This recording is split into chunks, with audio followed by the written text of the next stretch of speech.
Diana. Mike, ikaw ba yan? Tagal na kitang hinahanap. Ano ba? Ako'y nangulila sa'yo eh. Diyan ka lang ha, bababa ako. Miss na miss kita, Diana. Di mo ba ako naalala nung nagkita tayo dun sa Dalampasigan? Hinanap kita noon. Tapos, may nakilala akong si Ranvel. Sino ba si Ranvel? Wala yun. Mamaya ko na ikwento sa'yo. Magkwentuhan muna tayo. Halika, mag-rides tayo, Diana. Sige na nga. May iba naman.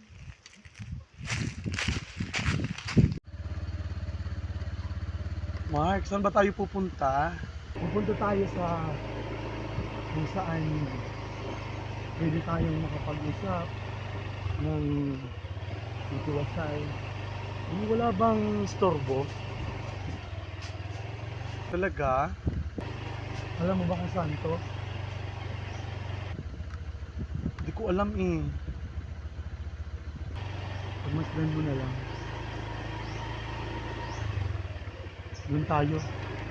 Doon? Sige. Siya nga pala, Diana. Sino yung sinasabi mo kaninang Ranvel? Yun ba yun? Si Ranvel? Isang bata lang yun. Ay, yung bata na nagpuputol ng kahoy tapos hindi niya alam na nasa dulo siya nung sanga. Kaya nahulog habang pinuputol niya yung sanga. Kasama dun sa lumagapak dun sa sanga.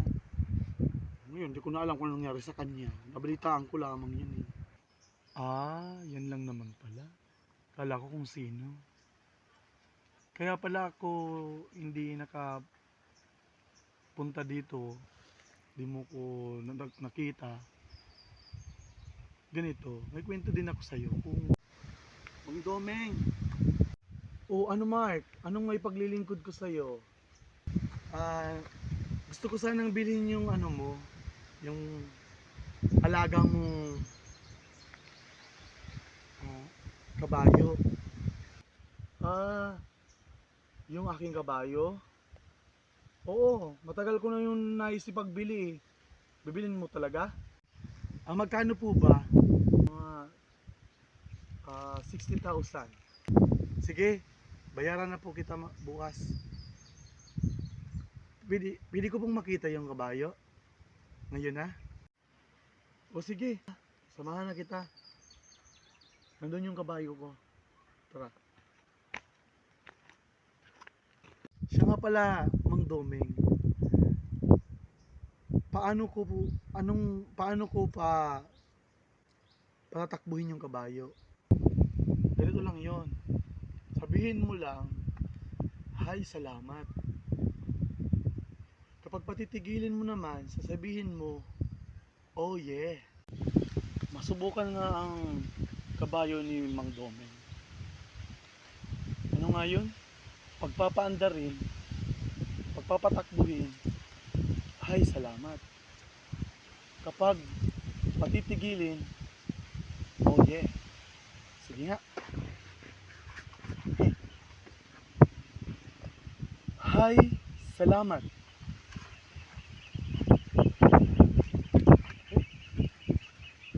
Ayusin mo Domeng.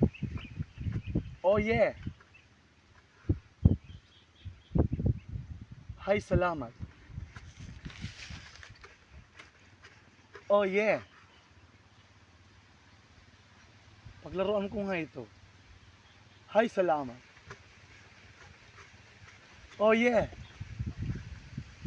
"Oh yeah." "Hay, salamat."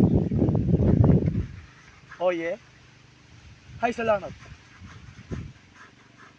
"Hay, salamat." "Hay, salamat." "Hay, salamat."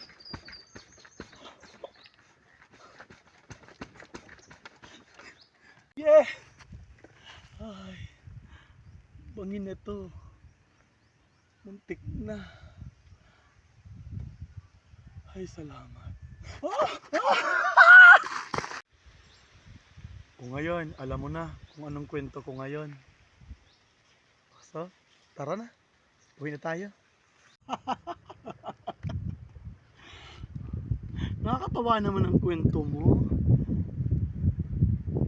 Well, buti na lang hindi ka na balian ng buto. Sige, tara na.